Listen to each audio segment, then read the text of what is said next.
Каждый раз, приходя на лампочки, я отдыхаю вместе со своими гостями.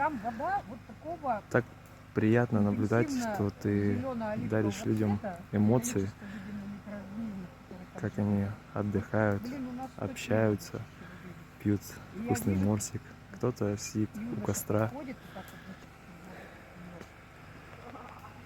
В этот момент ты понимаешь, что не зря стараешься.